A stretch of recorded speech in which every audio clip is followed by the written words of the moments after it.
Hello my dear gorgeous friends. ಮತ್ತೊಮ್ಮೆ ಒಂದು cup coffee ಜೊತೆ ಈ ನಿಮ್ಮ ಸುಮ. ಭಾವನೆಗಳಿಗೆ ಸ್ಪಂದಿಸುವ ವ್ಯಕ್ತಿಯೇ ನಿಜವಾದ ಆತ್ಮೀಯ. ಒಪ್ಪುವಿರಲ್ವಾ?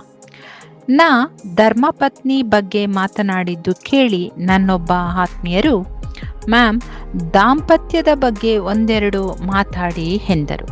ಸ್ನೇಹಿತರೆ, ದಾಂಪತ್ಯ ಎಂದರೆ ಫೋಟೋಗಳಲ್ಲಿ ನಗುವ ಎರಡು ಮುಖಗಳ ಕಥೆಯಲ್ಲ, ಅಥವಾ ಫಂಕ್ಷನ್ಗಳಲ್ಲಿ ವೆಲ್ ಡ್ರೆಸ್ ಮಾಡಿ ಜೊತೆಯಾಗಿ ಕುಳಿತು ಎಲ್ಲರನ್ನ ಆಕರ್ಷಿಸುವುದೂ ಅಲ್ಲ.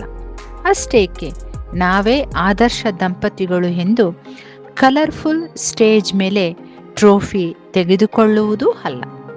ದಾಂಪತ್ಯ ಎಂದರೆ ಒಂದೇ ಮನೆಯೊಳಗೆ 1000 ಬಾರಿ ಮುನಿಸಿಕೊಂಡರು, ಮನನೊಂದಿಕೊಂಡರು ಮತ್ತೆ ಮತ್ತೆ ಜೋಡಿಸಿಕೊಳ್ಳುವ ಎರಡು ಜೀವಗಳ ಕತೆ. ಸ್ನೇಹಿತರೆ, ಗಂಡ ಹೆಂಡತಿಯ ನಡುವೆ ಪ್ರೀತಿ ಮಾತ್ರ ಇರೋದಿಲ್ಲ, ಕೋಪ, ಅಹಂಕಾರ, ಬೇಸರ ಇರಲೇಬೇಕು. ಅಷ್ಟೇಕೆ ಇರುತ್ತದೆಯೂ ಕೂಡ. ದಿನಗಟ್ಟಲೆ ಮಾತಾಡದ ಮೌನವೂ ಇರುತ್ತದೆ. ಅಷ್ಟೇ ಅಲ್ಲದೆ ವರ್ಷಗಟ್ಟಲೆ ಮಾತಾಡದ ಮೌನವೂ ಕಾಣುತ್ತದೆ. ಒಪ್ಪುವಿರಲ್ವಾ?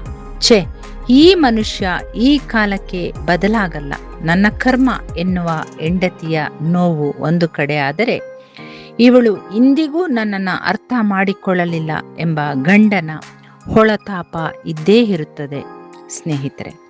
ಆದರೂ ಒಂದು ಕ್ಷಣ ಕಣ್ಮುಚ್ಚಿ ಯೋಚಿಸಿ, ಕೋಪಗೊಂಡ ಹೆಂಡತಿ ಬರಬೇಕಾದ ಸಮಯಕ್ಕೆ ಬಾರದ ಗಂಡ ತಡವಾಗಿ ಮನೆಗೆ ಬಂದರೆ, ಆ ಕ್ಷಣ ಬಾಗಿಲ ಶಬ್ದ ಅಥವಾ ಕಾಲಿಂಗ್ ಬೆಲ್ ಆಗಿದ್ದೇ ಟಕ್ ಎಂದು ಆತನ ಮುಂದೆ ನಿಲ್ಲುತ್ತಾರಲ್ವೇ? ಅದೇ ಗಂಡ ಹೆಂಡತಿ ಊಟ ಮಾಡದೆ ಕಾದಿರುವಳು ಎಂಬ ಅರಿವು ಬಂದ ಕ್ಷಣವೇ, ಹಸಿವಿರದಿದ್ದರೂ ಕೋಪದಲ್ಲಿದ್ದರೂ ಊಟಕ್ಕೆ ತಟ್ಟೆ ಮುಂದೆ ಕೂಡುವುದಲ್ಲದೆ ಜೊತೆಯಾಗಿ ಊಟ ಮಾಡುವ ಬಾ ಎನ್ನುವ. ಹೌದಲ್ವಾ? ಎಸ್, ಇದನ್ನೇ ದಾಂಪತ್ಯ ಎನ್ನುವುದು.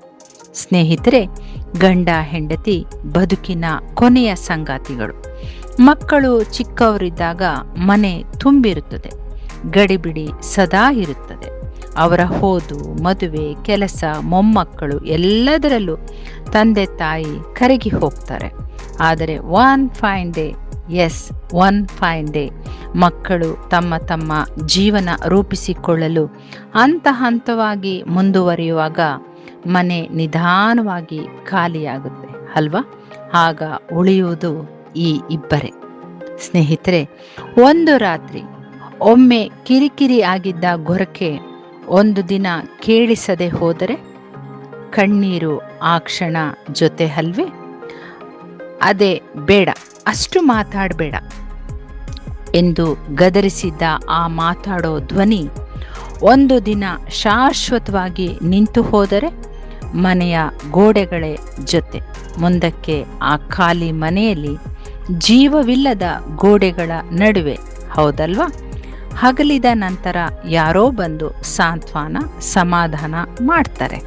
ಆದರೆ ರಾತ್ರಿ ಹಾಸಿಗೆಯ ಖಾಲಿ ಜಾಗವನ್ನು ಯಾರೂ ತುಂಬಲಾರರು.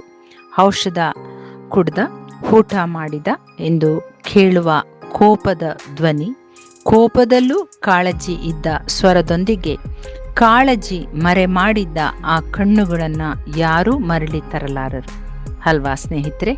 ಆದ್ದರಿಂದ ನೆನಪಿರಲಿ, ಅತ್ಯುತ್ತಮ ಜೋಡಿ ಎನ್ನುವುದು ಜಗಳವಿಲ್ಲದ ಜೋಡಿ ಅಲ್ಲ, ಜಗಳದ ನಂತರವೂ ಒಬ್ಬರನ್ನೊಬ್ಬರು ಬಿಟ್ಟು ಹೋಗದ ಜೋಡಿ.